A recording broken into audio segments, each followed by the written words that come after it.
Okay, let's unpack something absolutely fundamental if you're trying to understand markets. The pulse of the economy itself. We're doing a deep dive today into gross domestic product, GDP, and specifically how that big number connects with the stock market. Exactly. We've pulled together some key insights from the material you shared, sort of as our guide. The mission here is to really get under the hood, understand why this economic report card gets so much attention, how the market reacts, and, how it hits different business sectors in, well, quite different ways. Right, because when that GDP data drops, the market often jumps or dips. Understanding why is just crucial. It's not just some dry statistic, is it? It's really a signal about the whole economic engine. Precisely. GDP is essentially the total value of everything a country produces, all the goods, all the services, over a set time, usually a quarter or a year. Think of it like the economy's total output measure. And here in India, we know the key data comes from the Ministry of Statistics, a number that, well, analysts and investors really watch closely. They really do, because the growth rate is the story.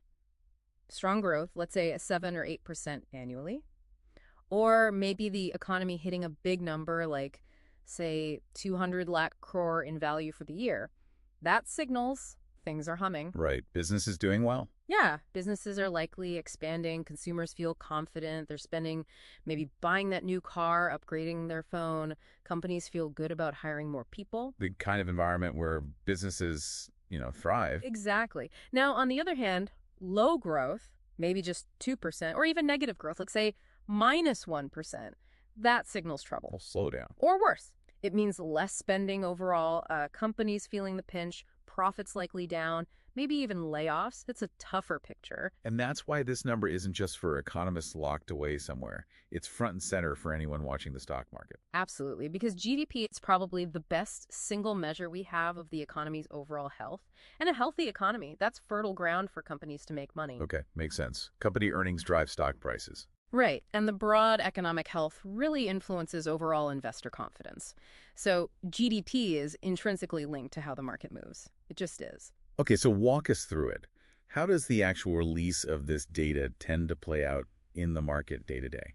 Well, when that number comes out, it immediately starts shaping expectations about, what's next for businesses, for consumers, and ultimately for corporate profits. So is it as simple as strong GDP number, market goes up? Generally, yes, that's the tendency. Strong GDP growth is usually met with cheers on the trading floor. Why exactly? Because it implies businesses are doing well, people are out there spending more money, company revenues are climbing, and profits are likely to follow. And of course, higher profit expectations tend to push stock prices up. And I guess that optimism kind of feeds on itself. It does, yeah. Investors feel better about the future outlook. They become more willing to buy stocks, and that buying pressure drives up the major indices like the Sensex or the Nifty here in India. The material we looked at actually pointed this out. If India's GDP is growing strongly, maybe at 8%, you'd typically expect to see stocks in the Nifty 50, maybe like a Reliance or a TCS, rally on that positive news. Okay, but what about the flip side? When the news isn't so rosy, weak GDP growth must have the opposite effect. Oh, definitely. It often brings the market blues, as you'd expect. A sluggish economy means companies are probably selling less, profits are likely falling, there's just more uncertainty about what's ahead. And that makes investors nervous. And nervous investors. They tend to play it safe. They do. They might start selling stocks and shifting their money towards assets they see as safer havens. Maybe government bonds, sometimes even gold. The source material mentioned gold possibly seeing more demand in those uncertain times. All that selling pressure, naturally, tends to push the stock market down. We saw a pretty stark example of this not too long ago, didn't we? Absolutely. Just think back to 2020. India's GDP contracted quite sharply, around 6%, mostly because of the COVID-19 lockdowns. And the Sensex, it saw a really significant downturn as businesses faced just unprecedented challenges. Okay, but here's where it gets, really interesting, right? It's not always just the headline number itself that moves the market, is it? Not at all. You've hit on a key point. Often the surprise factor is actually more important than the absolute number, especially in that short-term reaction right around the data release. Surprise factor. Yeah. Market reactions are heavily driven by whether the actual GDP figure beats what analysts expected, just meets it, or misses those expectations. Oh, okay. So it's all about the difference between reality and what everyone was predicting. Precisely. Let's say analysts were forecasting, I don't know, 7% growth, but Hmm. the number comes out at only 6%. Now, 6% is still positive growth, but the market might dip anyway. Because it missed expectations. Exactly. It signals the economy isn't performing quite as well as investors had already priced in or hoped for. And conversely, if GDP beats expectations, really say it comes in much stronger. Well, that's often a major positive catalyst. If GDP lands at 8% when the consensus prediction was only 6%, stocks can really surge because the reality turned out much better than what the market had factored in. The material gave a neat example. If analysts predicted India's GDP value at, say, 210 lakh crore, but it actually came in higher at 215 lakh crore, that upside surprise could easily send the Nifty jumping. So the market's always playing this guessing game about the future. The GDP release is like a big moment of truth for those guesses. That's a great way to put it. And it's also worth remembering something important. GDP is technically a lagging indicator. Lagging, meaning it tells us what already happened. Exactly. It tells us about the past quarter or year. The stock market, though, is fundamentally a forward-looking machine. It's constantly trying to anticipate what's going to happen next. This is why sometimes you see the market start to recover before the GDP numbers officially confirm an upturn, or maybe dip before a recession is formally declared by GDP contraction. The market is anticipating the trend in GDP, not just reacting to the last reported number. Wow, okay. That adds a whole other layer of complexity to it. Yeah. So we've talked about the overall market reaction, but you mentioned earlier that not all parts of the market are affected in the same way. That's absolutely critical to understand. The broad economic tide lifts and lowers different bolts, well, very differently. Some sectors are just much more sensitive to the ups and downs of economic growth than others. Okay, let's dig into that. Which sectors tend to get hit hardest when GDP growth weakens? These are the ones often called cyclical, right? Because they follow the economic cycle. That's the term, yes. And first up, usually, is consumer discretionary. This covers all the non-essential goods and services, things people buy when they feel good about their finances, when they have extra cash. Things like big ticket items, maybe? Exactly that. Cars, expensive electronics, luxury goods, holidays, eating out frequently. When the economy slows down and people get a bit nervous about their jobs or income, these are often the first areas where they cut back spending. You Yeah. know, maybe putting off buying that Euro-lac car or canceling the 50,000 family holiday package. That directly hits companies like, say, Moody Suzuki or Titan for luxury watches or even travel firms like Make My Trip. Okay, that makes sense. What about industrials and infrastructure? They seem pretty tied to economic activity, too. Very much so. These sectors rely heavily on large-scale investment. Think building new factories, roads, bridges, big infrastructure projects. When the economy slows, both companies and governments often scale back or delay these massive capital expenditures. The source material mentioned how perhaps a 100 crore road project might get put on hold. That directly impacts companies like Larsen and Toubro, L&T, or Siemens India that are involved in building these things. And real estate. Feels like another obvious one that would feel the pinch. Definitely cyclical. A slowing economy usually means fewer people feel confident enough or financially secure enough to buy property, whether that's a new home or commercial space. Fewer buyers for those, say, 50 lakh flats. Plus, economic slowdowns can sometimes go hand in hand with tighter credit conditions or higher interest rates, making mortgages more expensive. That slows down the whole construction and buying cycle. Companies like DLF or Godrej Properties are certainly exposed here. Right. Now, you also mentioned something maybe a bit counterintuitive, that some technology companies, especially the growth-focused ones, can also suffer. That's true, yeah. Particularly those focused on selling to other businesses or those with newer, perhaps less proven business models. They really rely on other companies having healthy budgets to spend on things like big software contracts or adopting new digital services. If businesses start tightening their belts due to a slowdown, those potential €10 crore software deals might just dry up. Also, many high-growth tech stocks carry pretty high valuations, right? Based on optimistic expectations of fast future earnings growth. If a weaker economy makes those future earnings look less certain, their current stock prices can suddenly look very expensive and become vulnerable to sharp drops. Think about maybe companies like Zomato, or even some of the smaller IT service firms like Persistent Systems, perhaps. Okay, so those are the sectors that tend to struggle when the economic engine starts sputtering. What about the other side? The parts of the market that are more resilient?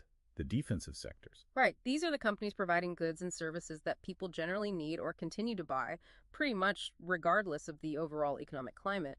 Consumer staples would be the classic example here, wouldn't it? The absolute classic. Think food, drinks, toothpaste, soap, basic household cleaning supplies. People aren't going to start brushing their teeth or, eating basic meals just because GDP growth dips from 8% to 2%.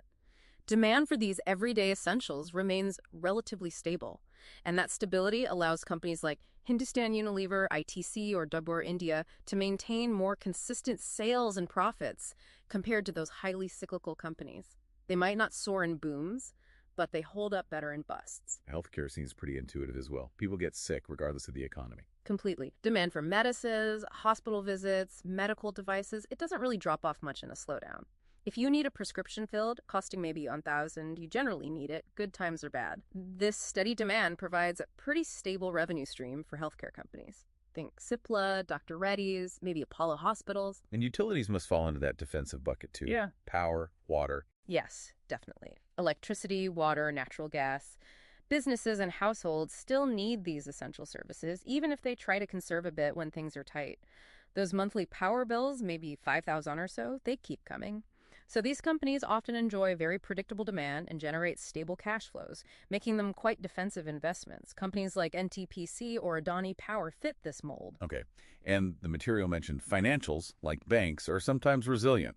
That sounds a bit qualified. Yeah, they're a bit more of a mixed bag, and it often depends on how severe the economic downturn is. In a mild slowdown, large, stable banks can actually hold up reasonably well. Basic banking services are still essential for individuals and businesses. However, in a really deep recession, the big risk for banks is loan defaults. If lots of people and businesses can't repay their loans, think of widespread defaults on 5 lakh personal loans or bigger business loans that can significantly hurt bank profits and stability.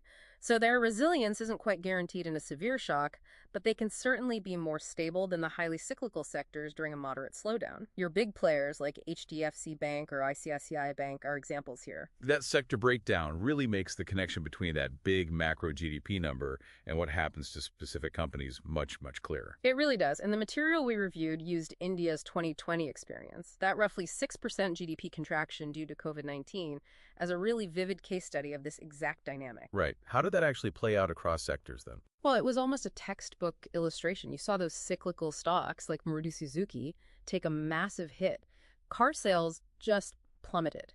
The material gave an example figure, something like sales dropping from perhaps 10,000 crore down to 6,000 crore in a period. Just a huge fall. Real estate firms like DLF also really struggled as demand basically evaporated overnight in some areas. While the defensive side held up better. Exactly. The consumer staples companies like Hindustan Unilever, they held relatively steady. People still needed to buy soap, detergent, basic food items those 100 soap bars kept selling. And interestingly, healthcare stocks like Cipla actually saw demand increase in some cases, and their stock prices often rose during that very difficult period. It just perfectly showed that not all companies are in the same boat when an economic storm hits. It really drives home that point. Understanding the big picture, the macro, really helps you understand the micro, the company level. So thinking about someone listening to this, someone watching the markets, what are the key kind of practical takeaways from this deep dive into GDP and stocks? Okay, first off, definitely pay attention when the official GDP numbers are scheduled for release. Here, it's the Ministry of Statistics. Elsewhere, it's similar bodies. These are significant market-moving events. And critically, remember that point about expectations versus reality? Absolutely vital. Don't just look at the headline number in isolation. Always compare it to what the analysts, the market consensus was expecting. A positive surprise, like getting 8% growth when only 6% was expected, is fundamentally different from just meeting or missing those forecasts. That surprise element is often the key driver of the immediate market reaction. And thinking about maybe managing investments or portfolio strategy. Well, understanding this cyclical versus defensive dynamic can really inform how you think about diversification. Holding a mix of stocks from both types of sectors could potentially help balance your portfolio's risk. The defensive stocks might offer some stability during economic slowdowns, while the cyclical stocks tend to provide more upside potential during periods of strong economic expansion. It's about finding that balance. And maybe one final piece of advice, perhaps on mindset. Yes, I'd say try to stay calm.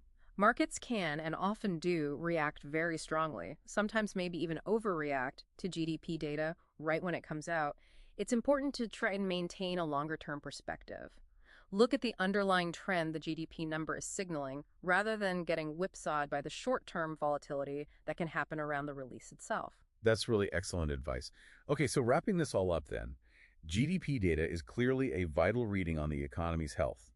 Strong growth tends to lift most boats, but especially those in the cyclical sectors tied to spending and investment, whereas weak growth really creates headwinds for those same companies. But the defensive sectors, the ones providing essentials, often navigate those rougher waters much more smoothly. Absolutely.